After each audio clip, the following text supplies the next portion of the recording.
Well, hello, my clever little foxes, and welcome back to the Middle School Mary Poppins podcast. This is where we talk about the wonderfully awkward, occasionally smelly, frequently confusing, and absolutely fascinating world of middle school. Yay!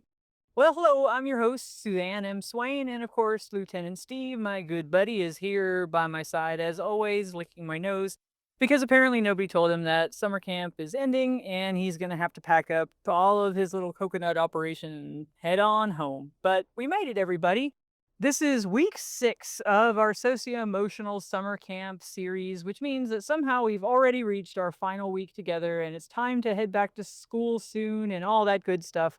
But it's our last day at camp, our last evening around the campfire, and summer camp graduation. So before we get started, you may notice that a certain cohort is missing from the campfire today. My dear friend Jessica Rhino is not able to join us for this final episode. She's extremely busy over at Mightier right now, and unfortunately, our schedules just could not jive to make it this time. So apparently, Jessica had to catch the camp bus home a little bit early. And Jessica, if you're listening, thank you. Really, truly, you've been awesome. Thanks for spending your summer with us, and you're bringing your all of your massive clinical expertise and humor and warmth and honestly your perspective to these conversations, and especially for helping us talk about children's emotions in a way that's compassionate and authentic and practical and honestly pretty human. So I've really loved having you here, and our listeners have loved having you here. And I'm just really grateful to all of you and to welcoming Jessica into our conversation and you taking the time to be part of this crazy little podcast. So I also want to thank our friends at Mightier who helped to make the entire socio-emotional summer camp series possible. We kind of noodled all this together to bring it to you at, no cost and whatnot. It's wonderful. We had a great working relationship together. I still think it's a wonderful company. And please know that, I wasn't on the payroll. This was something that we did, pro bono to provide good information and good content out to viewers. So they make a great product, and, playing video games while having a heart rate monitor can really teach some great self-regulation. And I've been really genuinely pleased to provide this free promotion for my year and throughout the series, because I believe that it can be a wonderful tool, and we really can all use some help with practicing emotional self-regulation, myself included. I am so guilty of this. So, and that word really matters though, and that's practicing. It matters. We have to practice this. So it's a skill. And like any old skill, you've got to practice, practice, practice. So we sometimes talk about emotional regulation as though children should simply just like know how to do that magically, when adults can't do that really sometimes. So we all just need to, stop, regulate, listen, calm down, take a second, breathe, think about our choices, and control yourself. But regulation is a skill, and skills develop with time, and skills need practice.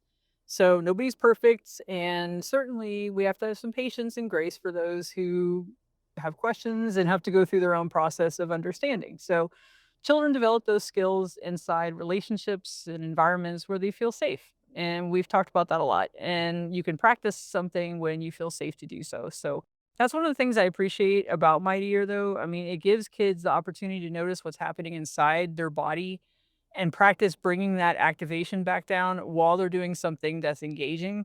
Which is why, for that series on technology, I went and sought out companies doing something innovative, and I came across them and I was like, wow, that's so cool. And although summer camp is ending, our Mightier coupon is still available if you want to check it out. Like, I don't make any money off this at all. So, I just hope they do well because they're a good thing. That's all. But you can use Mary Poppins as one word for 15% off over there at mightier.com. And thanks again for Mightier for believing in what we were trying to accomplish this summer.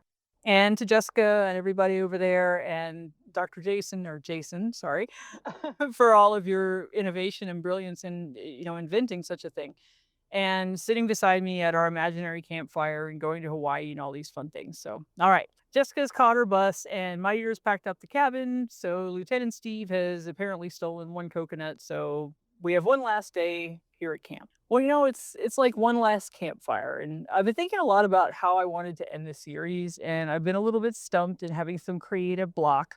But I don't want to simply give you just some other lesson. I don't want our last day of summer camp to point toward like a PowerPoint presentation and summarization like it's professional development. Instead, I just wanted to take everything we've learned this summer and put the pieces together like a puzzle and see what beautiful thing we've created.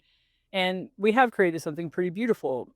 I mean, we've talked about the adolescent brain and technology with emotions and their tie-ins and how anxiety plays a role with thoughts and anger and self-regulation over and over. And they may sound like separate topics, but they're all interwoven together in a tapestry. And they're different parts of the same human being and what makes them tick.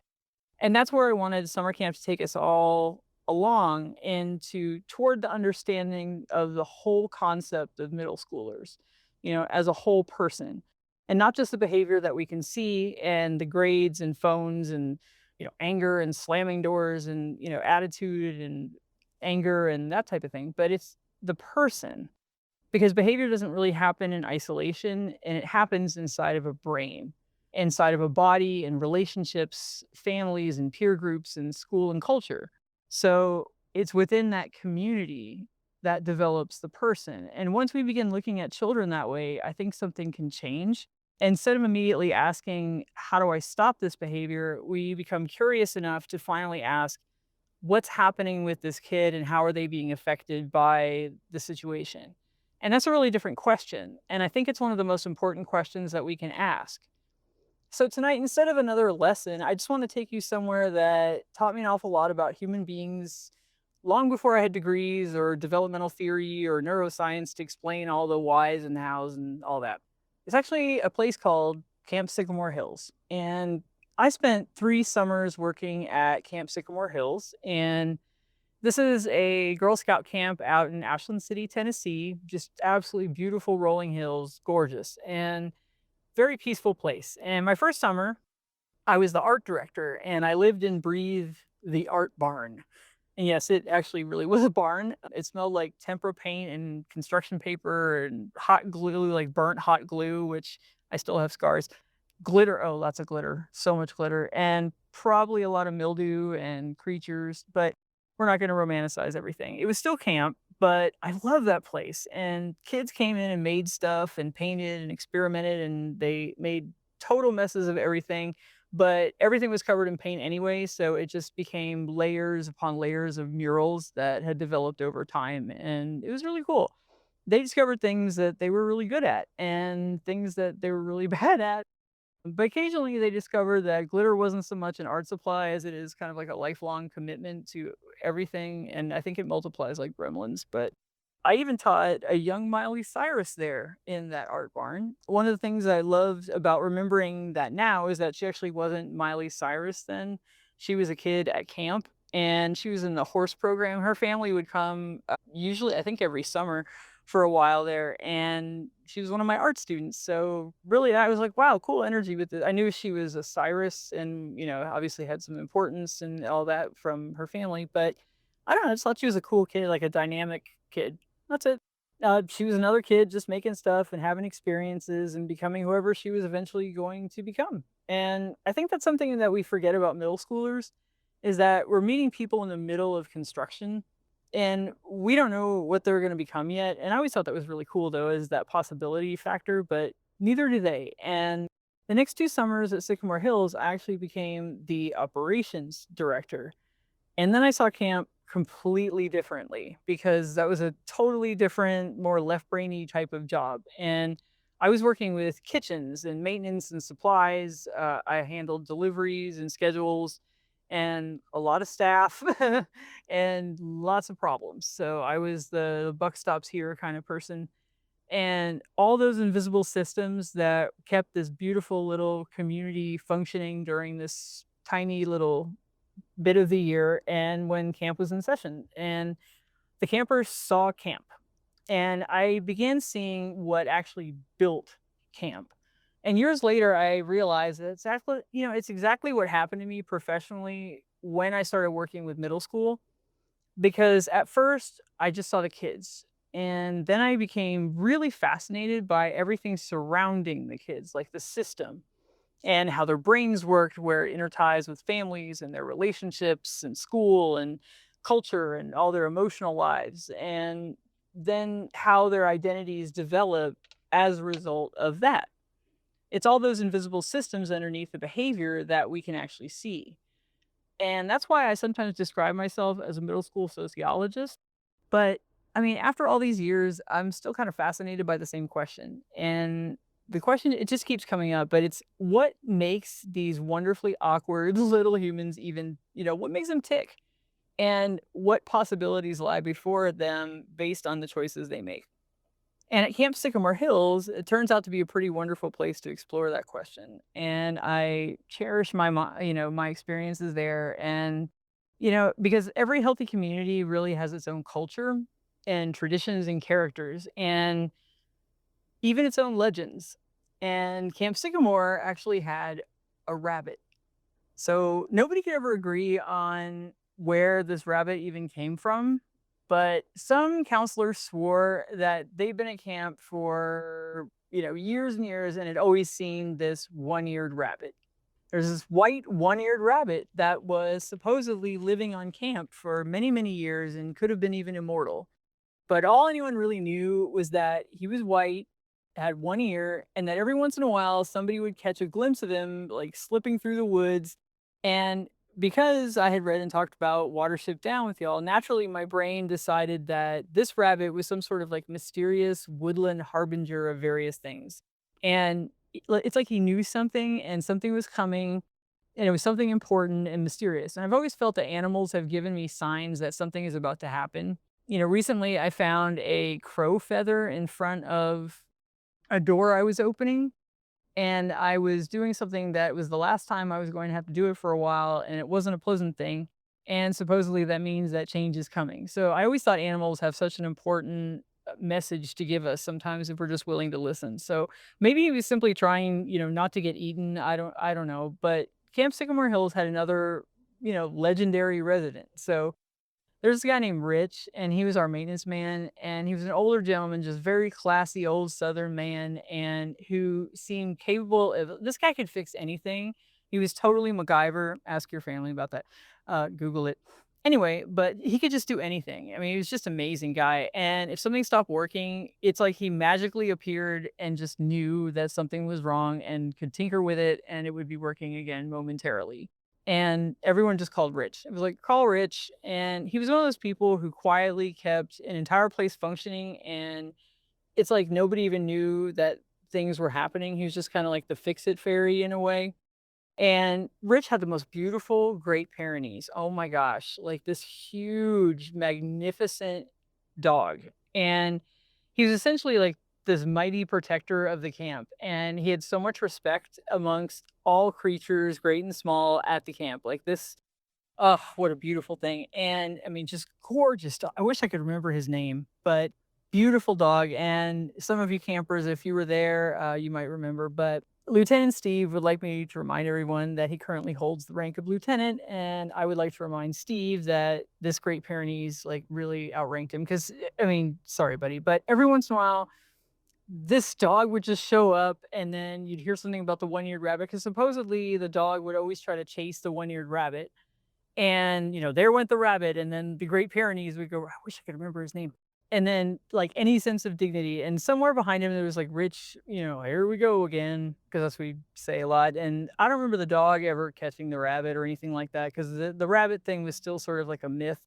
But some legends deserve to survive, I think. And every childhood deserves, a little bit of that silliness. So some wonder and mystery and shared stories and things that don't necessarily need to be explained. But there actually is a developmental science underneath something that, is simple as a camp legend. As children enter adolescence, their capacity for abstract thinking expands, I mean, astronomically. And they're not just asking, what happened? They're increasingly asking, what does it mean? And there's that critical thinking coming in. So they become fascinated with symbology and group identity, traditions and stories, and who is one of us and where do I fit? So they love to hear how they connect into their society and culture and past. And so where does belonging, fit into my narrative? And that's kind of part of identity development, really. And what brings us right back to where we began at summer camp, because before I can understand any of these behaviors that came later, we have to understand that the brain is doing all of this growing at once. So during week one, we were talking about my kid isn't a little adult. And that was our first big idea of camp. And your middle schooler isn't a little adult, of course. Well, they aren't a defective adult. They aren't an adult who simply hasn't learned enough rules yet. They aren't like giant elementary schoolers either. So adolescence is its own remarkable developmental stage. And because the brain is reorganizing and frequently used connections are strengthened while others are refined and kind of pruned a little bit like a bonsai tree. And systems involved in emotion, reward, novelty, and things like social information are tremendously important during adolescence, where the prefrontal systems in the brain involved in like planning and inhibition and prioritizing and long-term consequences are still maturing at this point. So that doesn't mean middle schoolers can't make good decisions. I mean, of course they can. So it means that context really matters. So is the middle schooler tired or hungry, embarrassed, overstimulated? Because, the hormones are going, so the emotions run high. And are they standing in front of six friends and feeling rejected and terrified of looking, I'm gonna look stupid? It's all those things that affect that developmental brain and how they access the moment that they're in. So that's why one of my favorite ideas from this entire summer camp has been connection before correction. Regulation comes before reasoning, and understanding the brain gives us our first piece of that whole person. And in order to be a compassionate, understanding person, we need to genuinely care about the whole person in their entirety, good, bad, or otherwise. But that brain doesn't develop in a vacuum, it develops inside an environment. And for today's middle schoolers, one enormous part of that environment is sitting right in their pocket. So, week two, we talked about are screens evil or not? Well, it's, a little hyperbolic, but we were asking a deliberately, provocative question, I think. And, are screens evil and do they have negative consequences to middle schoolers? And our conclusion was neither extreme. It's a balanced approach, as most things are. And technology is part of the environment in which today's adolescent brain just develops. I mean, brains are being rewired by technology, and that's just a simple fact. So, screens can provide creativity and information and entertainment, and for them, friendship and genuine community because they're used to that screen based community. So, it's kind of a shift. And for some of us who are used to calling people on the phone and having conversations, it kind of seems a little foreign to us sometimes. But it's just an adjustment. And they can also provide, constant novelty and social comparison and rapid reward systems and like dopamine and lots of, I don't know, continuous supply of stimulation. And to a brain that's already particularly responsive to reward and social feedback, it's, instead of only asking how much screen time did you have, we talked about asking better and more effective questions that you can get to the root of what's going on. So, you know, maybe like what were you working on and, who were you working on that with and collaborating with and how did it feel afterward and what did the screen replace where you weren't maybe getting the attention that you were needing at that time? I mean, two kids can spend exactly the same amount of time online and have totally different experiences. And one may come away feeling really connected and, creative and all of those good things and, energized by the experience and then go on to do other things with those ideas. But others may come away really anxious and excluded and angry and feeling all dysregulated with the same screen and different kid and emotional context. So we're all different, and that's whole person thinking, though. And whether an experience happens online or at school or home or even around a campfire, eventually our brains have to answer how did that experience really make me feel in the time that I spent with it? Was it something that bettered me or was it something that dragged me down?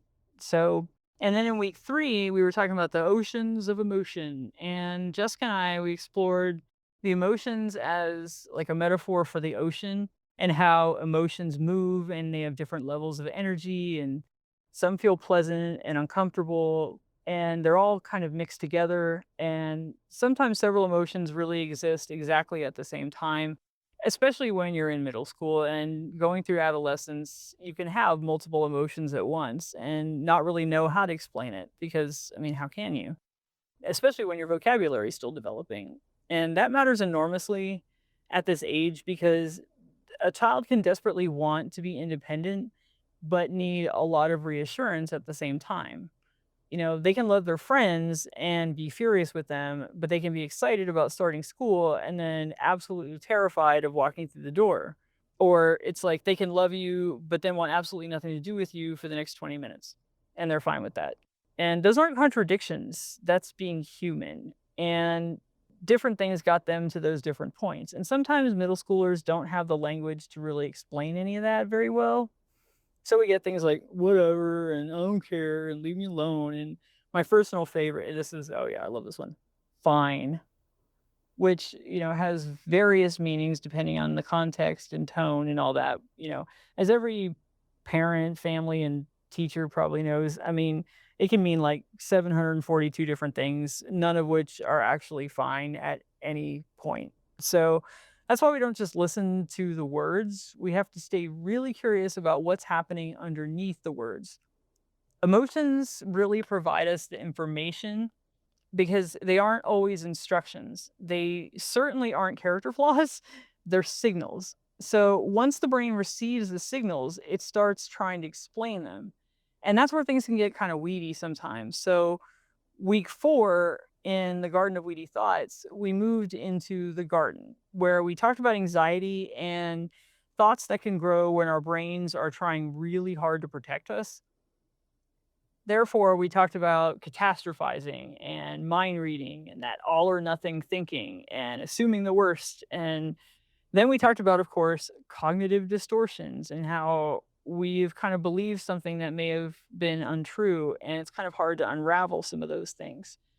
Or as I, might prefer to call them, the weedy thoughts. So the important thing about a weed is that it appeared and everybody has weeds. And the important thing is that learning to notice one before it takes over the whole garden is really important.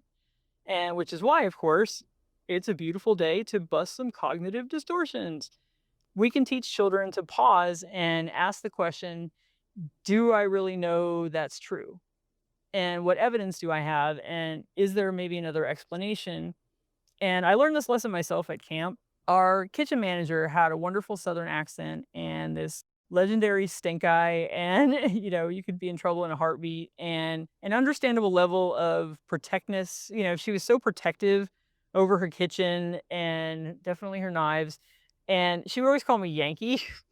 And she never quite got my whole like camp name right. My camp name was Astro, like the dog from the Jetsons. And to her, she thought it was Aster, like the flower. And whenever the walkie-talkie would crackle, it'd be like, Aster, come to the kitchen. And I immediately thought, like, oh my gosh, no, like, what did I do now? And for a while, I was convinced that this woman could like barely tolerate me. I absolutely catastrophized this. And I was like, she hates me. She's going to get me. And she has knives. And oh no. But my brain had filled in the blanks and I was wrong. And this, some supposedly terrifying woman surprised us one night with like crab legs and lobster and steaks and all kinds of awesome food. And she invited me to breakfast at her home once even, and she introduced me to red eye gravy.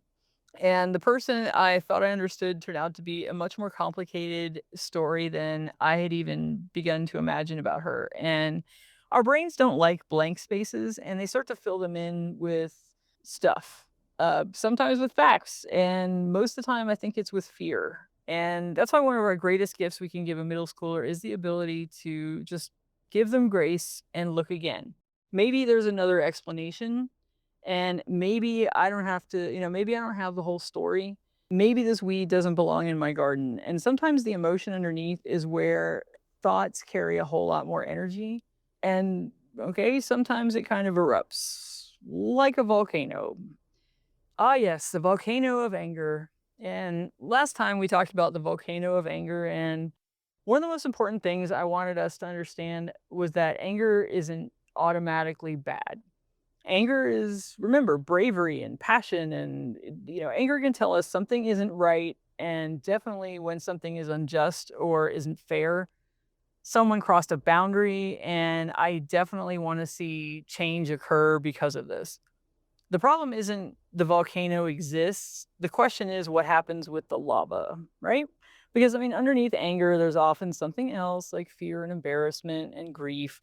Definitely rejection, frustration, and certainly helplessness, which I think is one of the worst things. And when you feel helpless, you don't you don't have a whole lot left to give. So why not? And that can get us into some trouble. I know that has for me before, but simply telling a child to, stop being angry doesn't really teach anything. I don't think sometimes, but that's just my opinion.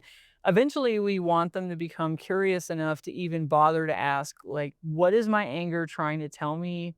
And then what am I gonna do with this information? Like, what am I gonna do about it? Because sitting there and just ruminating about it and just, well, I'm gonna complain and complain, but never do anything. Well, okay, maybe that's what you want. And I've acknowledged that with people before. I'm like, so you just want to be mad and say stuff until you're done. And they look at me crazy. And I'm like, well, is that what it is? And sometimes, yeah. So I think that's where regulation becomes turning into action. And it's also where I love the idea of the power of yet. I can't do this. Add one word, I can't do this yet. Carol Dweck, right? Beautiful. And I've always wanted to add that other question to that though. And that is after yet, now what? Because yet I feel like it opens the door and then we have to walk through it. So what can I try? And who can help me and what needs change? And then obviously what's my next step? And nobody demonstrated the importance of next step quite like Tractor Girl. So I call this the revenge of Tractor Girl. So I grew up in South Florida and I did not grow up driving tractors or anything like that, but it was kind of a bucket list thing. But I was at Camp Sycamore and I became absolutely determined to learn how to do this thing, the wagon ride. So you would take the little brownies on this big cart on a big John Deere tractor, and you would take them around the camp and give them a tour and stuff. And so I practiced, and I went on the weekends to learn how to drive the tractor. I practiced and practiced, and eventually I actually got kind of good at it. So I was like, "Oh, go me, city girl!" I'd been in Orange County, California for a while and stuff. So I was like, "Ah, look at me on the farm." And I don't know, it was cool, but I was good enough that I became kind of proud of myself, which unfortunately, when I get cocky, I get stupid. So, but I was tractor girl, and I even bought a little hat that had a little tractor on it, and I was very proud of myself. And I was already imagining my like a future farm or farmlet kind of thing, and I decided I was going to name the farm, Bob the Farm. And I cannot explain my young self. We simply just have to accept her, I guess. And then one day, anyway, I was entrusted with a wagon full of kindergarten campers, and oh my gosh, these little brownies, they were so cute. Everything was going beautifully, and the kids were having a wonderful time. And we're on our tractor ride, and I was, telling little jokes and being fun and all that. And Tractor Girl was in her element until Tractor Girl drove everybody into Beaver's Creek. And everybody was fine. The kids were fine. Tractor was fine. Wagon was fine. But I wasn't really paying attention. And I was so caught up in the moment that I literally drove us through it into a ditch into the creek. And the kids, yeah, it was bad. I flipped the thing. And the kindergartners thought we had added a totally exciting water feature to their tour. And I was absolutely mortified. And somewhere nearby, I remained convinced that there was like this beaver looking at me with like total disappointment, like, you idiot. But here's the part that matters about this is that nobody decided I was now the person who can't drive a tractor. We all dealt with my mistake and laughed and learned, and I drove again. And that's resilience. And of course, it was like the first thing that they told their families when they got picked up. And Astra drove us into the creek. And I was like, oh my gosh, she broke the tractor and we landed in the creek. And I'm like, oh my gosh, I'm going to get sued. Anyway, but there's always a lawsuit pending in, my world. So just kidding. So resilience, though, isn't, never ending up in Beaver Creek. It's discovering that Beaver Creek isn't the end of my story. And that's what all 5 weeks of summer camp have actually been building toward, is the whole person. Thinking about our progression, I mean, first we understood the brain, and we talked about that and tried to work through the science of the brain and how it can all be open to different ranges of thought. And then we tried to look at the environment. We're doing the systems theory, right? We looked at the environment and surrounding, our brain, including, what's going on with technology and culture. And we learned to recognize that emotions are moving through the body and examine that thoughts the brain creates to explain those emotions. But then we looked at it where, what can happen when thoughts and feelings gather enough energy to become anger and action, brain, environment, emotion, thought. And those aren't five different kids, it's one kid. And surrounding that kid is that whole community. And that's our final piece, is because children don't develop alone. It takes a village. Neither do we. And Camp Sycamore Hills may have taught me that, better than anything else, to be honest. They had this really cool thing called the Shiro Award. And it was a tradition around the campfire. And we gave out, it's this little statue that they called the Shiro Award. It was kind of like a, kind of abstracty looking adult person kind of holding on to a kid. And it recognized a counselor or administrator who had demonstrated exceptional kindness and somebody who had just like really gone above and beyond for the good of the team. And I've talked about this once before, but at the end of my very first summer, I actually won this award. And I was just blown away. Like I was crying, I was ugly crying, I was. And the funny thing is, all these years later, I couldn't tell you what it was that earned me the award that week. They give you a little piece of paper that tells you, but it's, gone by the wayside. And I think that's okay because it's more like I want to remember what the award symbolized.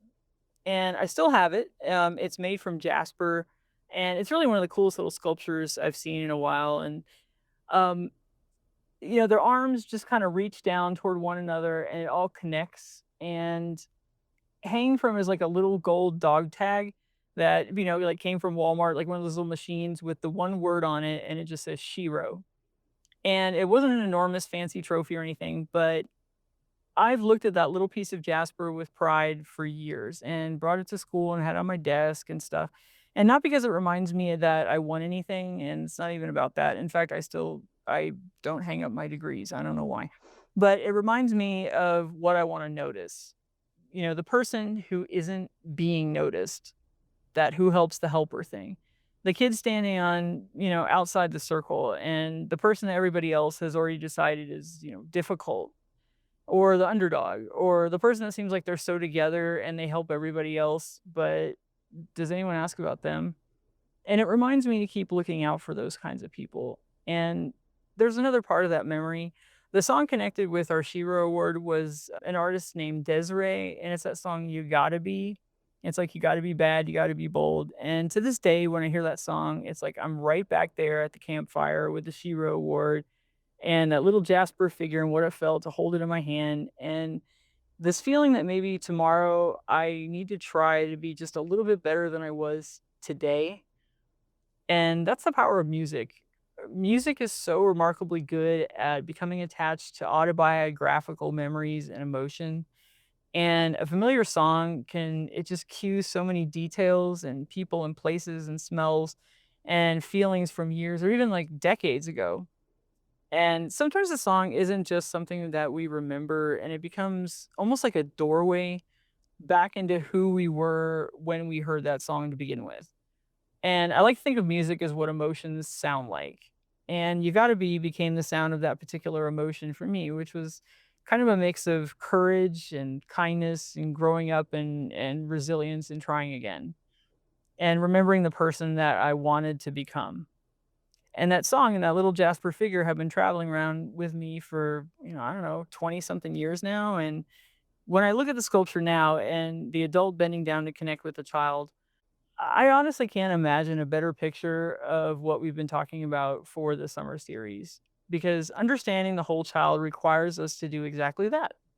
We have to be willing to come down from the adult perspective for just a moment and try to see what the world looks like from where they're standing, and not surrender our role as adults or eliminate boundaries or anything. Or it's certainly not an excuse for any kind of harmful behavior, don't get me wrong, but to just look again. And what does your community celebrate? There's really another reason I wanted to think about that award. And it tells you something about Camp Sycamore Hills, actually. It tells you what the community chose to celebrate. And kindness was what we celebrated there. And this is where my middle school sociologist brain kind of lights up because every community teaches its members what matters to them, what their values are, right?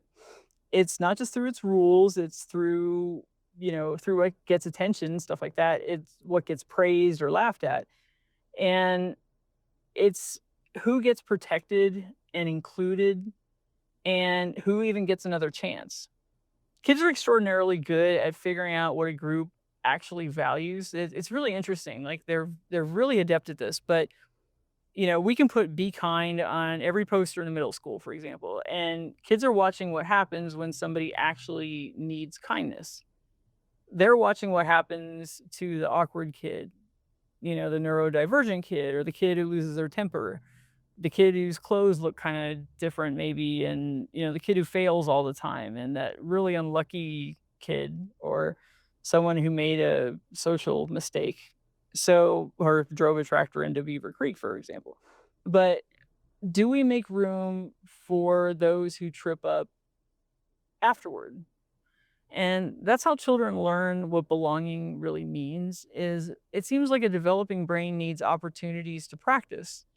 So that brain exists inside of an environment that can either help regulate it or it can really overwhelm it, I would think. I mean, emotions provide information about what's happening, and thoughts try to make sense of the information. So sometimes the thoughts become kind of distorted. And sometimes emotions build until we see anger or behavior on the outside. And through all of it, the child is interacting with other human beings. And that's kind of the whole person, the biology and thoughts, feelings, behavior, the system and the culture and community. But you can't pull one piece out and understand the entire kid. And I always thought that that was something that a lot of people tried to do. And that's why I've spent so much of my career asking adults to become curious before we become certain. So the fire's getting low now, and if I close my eyes, I can still see good old Camp Sycamore Hills in Ashland City. And the art barn is quiet, and there's probably still a little glitter of fireflies somewhere that nobody will successfully remove, and nor should they. And the kitchen lights, well, they've gone out, and I can still hear the faint ring of Aster. Oh my goodness, that woman. Well, I guess Rich has put away his tools, and Tractor Girl parked her John Deere once and for all. I never did do that again after that. And a safe and respectful distance away from the beavers, and they're still laughing at me, I think. And I think the one-eared rabbit may still be out there somewhere. I hope so. I like believing some of the magic kind of stayed behind, and around the campfire, there's one more chair, and it's empty. Not because somebody didn't show up, but it's empty because healthy communities always leave room for one more person. The kid who maybe hasn't found people yet, and the parent who thinks everyone knows what they're doing, and teacher who's exhausted, the underdog, and we all just want to know if we belong and is there room for me? Well, there is. We've been saving you a seat. And when I first arrived at camp, I thought we were about building campfires. And I don't know, years later, I realized that we were building people. And the campfires were simply just a way we gathered to remember why. And maybe that's the best way to end our summer camp, really, is, we started with the brain. We looked at the world, all around it and all the systems surrounding it. We learned to recognize our emotions and pulled some weeds out of our garden of crazy thoughts and silly things we worry about, and climbed a volcano and learned that anger is usually just our psyche trying to tell us something. And finally, we discovered that none of those things exist by themselves. They belong to a person, a wonderfully complicated, complex, unfinished, growing middle school person. And that person grows best when they know they belong. We all do. So next week, before we officially put out the campfire, I do want to tell you, I'm actually really excited about next week. I've been doing a lot of research and getting it all ready. Next week, we're going to be talking about something I've been thinking about for a really long time, and that is the secret, positive, incredible superpowers that can sometimes develop from growing up with a difficult childhood. And I want to be careful with that idea. We're not going to pretend that difficult childhood experiences are somehow good for kids. That's not the idea. Please don't get me wrong on that one. But in an effort to try to see the positive, we develop a set of skills when we go through trauma that can help us to survive and thrive. And we're not going to romanticize trauma, but human beings are remarkable adapters. And sometimes the skills that a child will develop because they had to navigate an emotionally complicated world becomes really extraordinary abilities later in life. And, how to read a room or picking up tiny changes in tone or empathy and independence and humor and being a clever little fox, so to speak, and knowing when to, speak up and keep your mouth shut. Some of those adaptations can come with a cost, but sometimes with insight and healing, they can also be transformed into really awesome strengths that can change the world. So I know something about this one personally. So next week, we're going to go there and really excited. It's going to be to the positive, and we're certainly not going to romanticize the bad things, but we just need to look and see where the good can come in, where those little gems that we can pick up. But for tonight, though, camp is now over, and I thank you for coming to summer camp with us. And we want to thank Mightier and Jessica and Jason for spending so much of their summer beside me. And thank you again for all they're doing to make the series possible, and to help me noodle through lots and lots of research and collaborate. It was really fun, and thank you for letting me share save you a seat around this little campfire. My name is Suzanne M. Swain, teacher, librarian, social worker, and stuff. And I like to think a middle school sociologist, but long before some of those titles, for 3 absolutely unforgettable summers at Camp Sycamore, I was just Astro. And Astro would like to remind you there's always room for the underdog around our fire. It's a beautiful day to bust some cognitive distortions, and as always, stay clever, little foxes. We'll see you for back to school very soon.